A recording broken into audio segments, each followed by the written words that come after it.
18-bab. Теңир Мамрей деген эмен токоюнун жанында Ыбрайымга келди. Ал күнү сык болуп турганда чатырдын кире беришинде отурган. Ал башын көтөрүп караса, тушунда 3 эркек киши турган экен. Аларды көрүп, чатырдын кире беришинен утурлай чуркап барып, аларга жерге чейин башын ийип таазим этти. Анан мындай деди: "Эгедерим, эгерде мен сенин көз алдыңда ырайым тапкан болсом, кулуңдун жанынан кыя өтпө. Азыр бир аз суу алып келип, бутуңарды жууп беришет. Ушул дарактын түбүндө эс алгыла.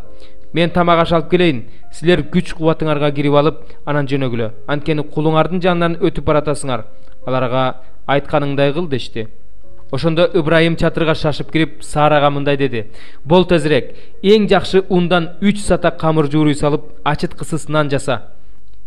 Анан Ыбрайым бадага чуркап барып, бир жакшы жаш музоону алып келип, уланга карматты. Улан аны даярдаганга шашты. Анан каймак, май, сүт, бышырылган музоо этин алып келип, алардын алдына койду. Алар тамак жеп жатышканда, өзү алардын жанында дарактын түбүндө турду. Алар андан: "Аялың Сара кайда?" деп сурашты.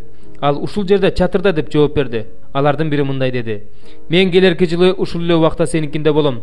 Ошондо аялың Сара уулду болот." Сара болсо анын артындагы чатырдын оозунда угуп турган эле. Ыбрайым менен Сара картайып, улгайып калышкан эле. Саранын аялдарга мүнөздүү нерсеси токтолуп калган болчу. Сара ичинен күлүп: "Картайып калганда мага ушундай соорончу болмок беле. Мырзам да каары" деди. Ошондо Теңир Ыбрайымга мындай деди: "Картайып калганымда кантип эле төрөйүн" деп Сара эмне үчүн күлдү? Теңир үчүн кыйын нерсе барбы?